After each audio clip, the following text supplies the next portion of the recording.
Olá pessoal, nesta videoaula então nós falaremos sobre teoria dos conjuntos, que nada mais é que um importante ramo da matemática onde, obviamente, nós estudamos os conjuntos, certo? E para começar então a gente precisa de alguma forma definir, dizer o que é um conjunto. E então nós temos várias ideias, certo? Que nos ajudam nesse sentido. A gente pode pensar em conjuntos como sendo uma coleção, um agrupamento, né? De objetos, de pessoas, de animais, enfim, de qualquer coisa, tá?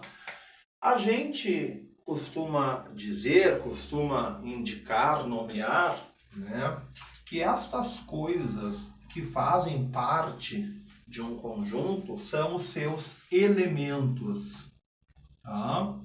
Então, um conjunto é formado por elementos, certo? E como eu disse, estes elementos podem ser objetos, pessoas, animais ou coisas de um modo geral. Além disso, quando nós vamos indicar, quando nós vamos dar o nome, né? Quando a gente fala indicação aqui seria nome de um conjunto, de um modo geral, nós utilizamos uma letra maiúscula do alfabeto latino. Então a gente pode ter o conjunto A, o conjunto B, o conjunto C, o conjunto D e assim vai indo, certo? Existem alguns conjuntos especiais, que são os conjuntos numéricos, que serão nosso foco para uma outra videoaula. E estes conjuntos numéricos, né, onde os elementos são números, tá? Eles são indicados por uma simbologia especial, que é além de uma letra maiúscula, vai uma barra junto. Mas isso é assunto para mais adiante, né? Então, a gente começa falando dos conjuntos de um modo geral e depois, num outro momento, nós falaremos então dos conjuntos numéricos, que são os que nos interessam, que são aqueles conjuntos onde os elementos são números. Já voltamos. Estamos de volta e falaremos agora sobre como é feita a representação de um conjunto, certo? Existem três formas que nós podemos utilizar para representar um conjunto e seus elementos. A primeira forma de representação é a representação por extensão. E neste caso, nós exibimos, nós mostramos, nós apresentamos os elementos que fazem parte deste conjunto. Vamos pensar então, certo? No conjunto das vogais que formam o nosso alfabeto. Vamos chamar este conjunto de V, certo? E vamos então exibir, mostrar os elementos, que fazem parte deste conjunto. Eles serão listados entre chaves e separados por vírgula. Então, o conjunto das vogais tem os seguintes elementos: A, E, I, O e U. Tá? Então, está aqui.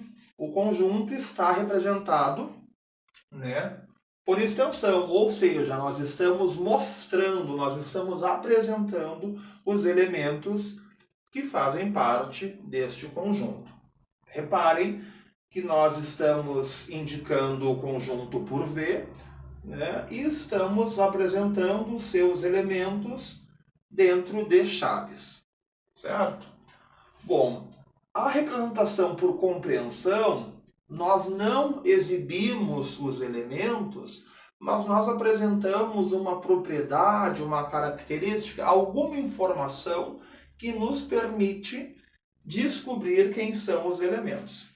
Então a gente escreve da seguinte maneira: o nosso conjunto é V, tá? Ele é formado por X elementos, sendo que X é vogal. Então, percebam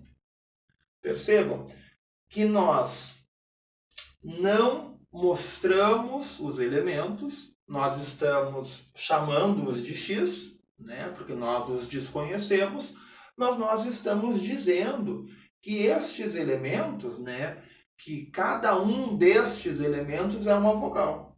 E aí é claro, né, que a gente consegue perceber que estes dois conjuntos, eles são os mesmos, certo?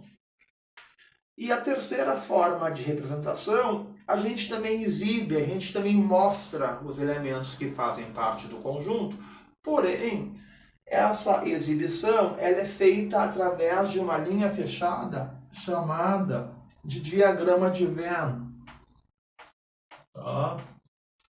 Então, a gente, né, um diagrama é uma linha fechada, pode ser um balãozinho. Vou fazer aqui um balãozinho. Tá? Certo? O nosso conjunto é o conjunto V. E eu vou, então, aqui, ó, marcar os pontos que serão os elementos do meu conjunto, né? A, E, I, O e U. Então, nós temos aqui as três representações, certo? Para um mesmo conjunto. Eu posso, então, representá-lo por extensão, onde eu mostro os seus elementos, né, dentro de chaves separados por vírgula. Eu posso representar um conjunto por compreensão, onde eu não mostro, eu não exibo os elementos, mas eu dou uma característica que permite saber quem são esses elementos. E eu posso também, né, representar um conjunto através de um diagrama, né, uma linha fechada, onde cada um dos elementos eu indico por um ponto e eu apresento este elemento. Vamos pensar em mais um exemplo agora, né, para nós vermos essas três formas de representação. Vamos pensar no conjunto das estações do ano. Tá? Eu vou chamá-lo de E. E nós teremos, então, primavera, verão, outono e inverno. Tá? Então, percebam, nós temos aqui a representação por extensão, onde nós estamos apresentando os elementos que fazem parte do conjunto, né? E eles estão listados entre chaves e separados por vírgula. Se nós formos utilizar a representação por compreensão, nós vamos ter, então, o conjunto E, né? Cada um dos elementos do conjunto E, eu digo que é um elemento X, porque eu desconheço. Então, o conjunto E, né, tem os elementos X, porém, X é a estação do ano. Tá? Então, percebam, eu não estou mostrando os elementos, mas eu estou dando uma característica, certo?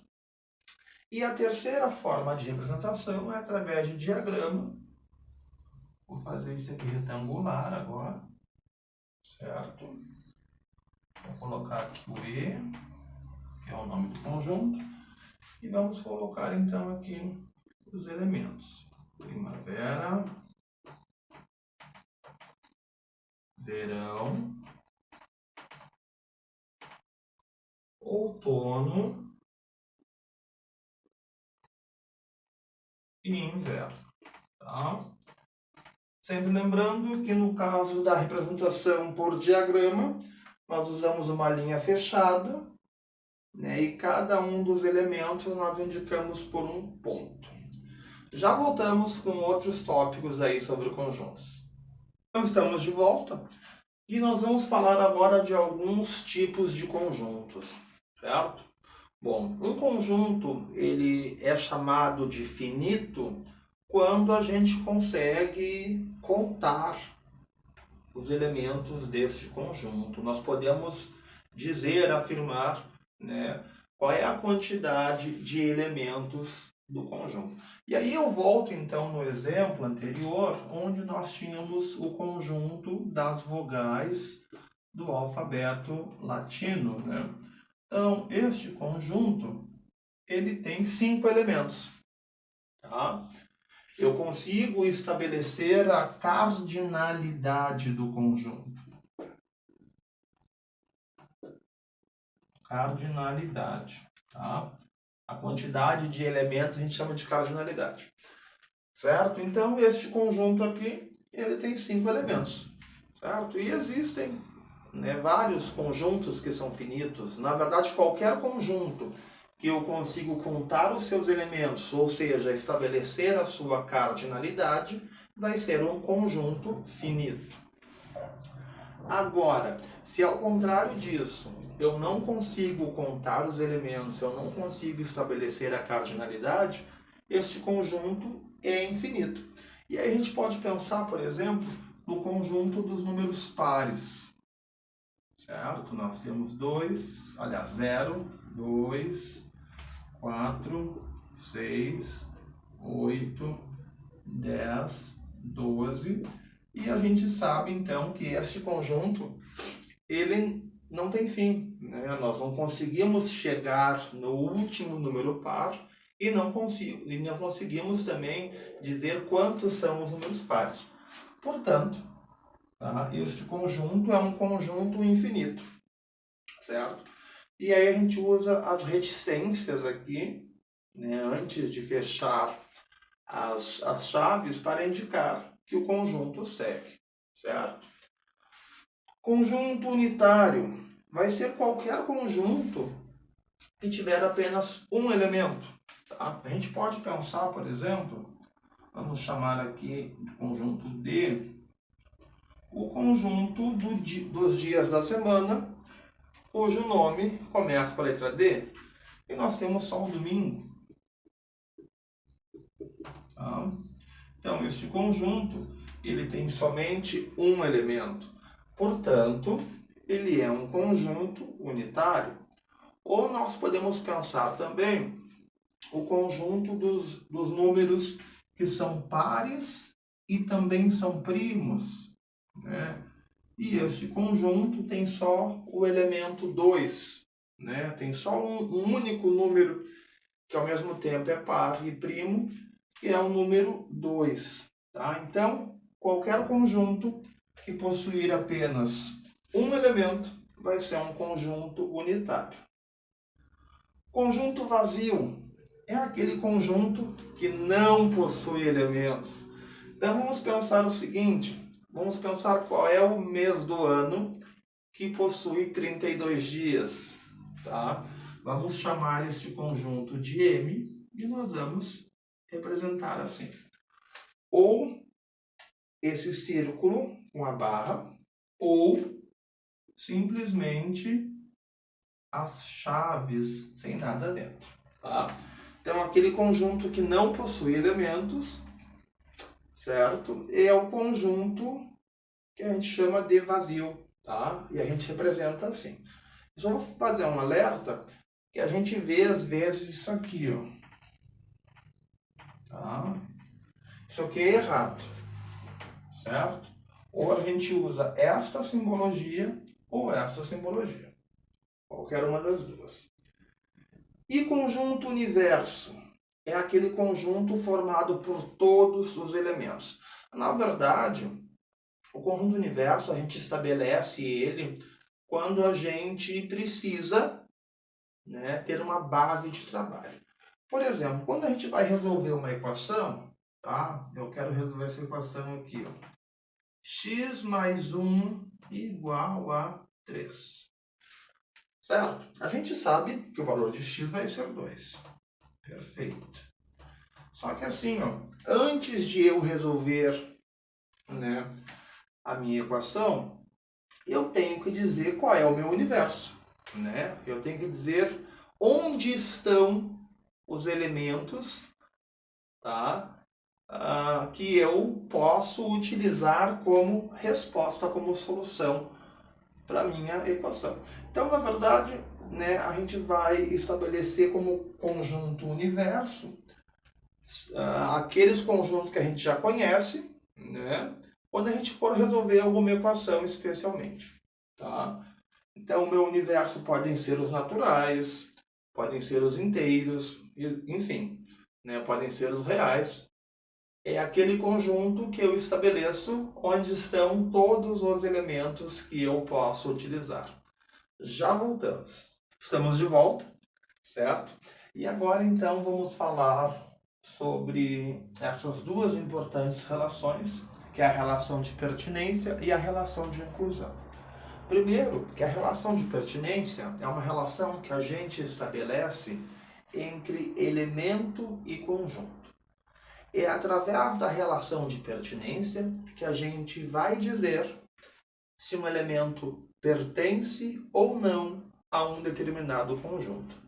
E eu trago de volta aqui o conjunto formado pelas vogais do alfabeto latino, que é o nosso alfabeto, e olhando para este conjunto, eu posso dizer que o elemento A pertence a este conjunto, tá? Então, eu estou dizendo A pertence ao conjunto V. Eu posso dizer também, né, que a letra E, o elemento E, também pertence ao conjunto V. Bom, na verdade, todas as vogais pertencem a este conjunto, né? Agora, se eu penso, por exemplo, na consoante B, tá? A consoante B não é elemento deste conjunto. Então, a gente diz que B não pertence ao conjunto V. Da mesma forma que a consoante M, tá? M não pertence ao conjunto V. Então, é justamente isso. Tá? A relação de pertinência é a relação que a gente estabelece entre um elemento e um conjunto, dizendo se este elemento pertence ou não a este conjunto, certo? Então, este é o símbolo de pertence e este é o símbolo de não pertence. Muito bem. Relação de inclusão agora. A relação de inclusão é uma relação que a gente estabelece entre dois conjuntos. Tá? E essa relação a gente consegue, né, a partir dessa relação a gente consegue dizer se um conjunto está contido ou não no outro. E aí eu trago aqui o conjunto de todas as letras do alfabeto latino. Tá? E a gente pode perceber que neste conjunto nós temos as vogais e as consoantes. As vogais, letra A, letra E, letra I, letra O e letra U. Tá? Porém, estas vogais, elas também fazem parte deste conjunto. Então, a partir da relação de inclusão, eu posso dizer, tá, que o conjunto V está contido no conjunto A, ou eu posso dizer que o conjunto A contém o conjunto V. Tá? Vamos pensar agora no conjunto formado por 3 letras do alfabeto grego. Vamos chamar esse conjunto de G. Tá? E vamos colocar aqui as letras alfa, beta, tá? E gama. Essas são 3 letras gregas. A gente pode perceber que essas 3 letras, né, elas fazem parte do conjunto G, mas elas não fazem parte do conjunto A. Então, eu posso dizer que o conjunto G não está contido no conjunto A. Tá? Ou posso dizer ainda que o conjunto A não contém o conjunto G. Certo? Então, assim, ó, na verdade, quando nós temos um conjunto, né, dentro de um outro conjunto maior, nós dizemos que este conjunto é subconjunto do conjunto maior. Ou exemplificando, nós temos aqui o conjunto V e nós temos aqui o conjunto A. Né? E nós dissemos que o conjunto V está contido no conjunto A. Se isso ocorre, então a gente diz que V é subconjunto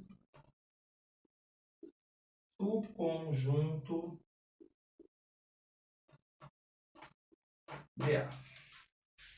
Certo? É isso aí. Um abraço, fiquem bem.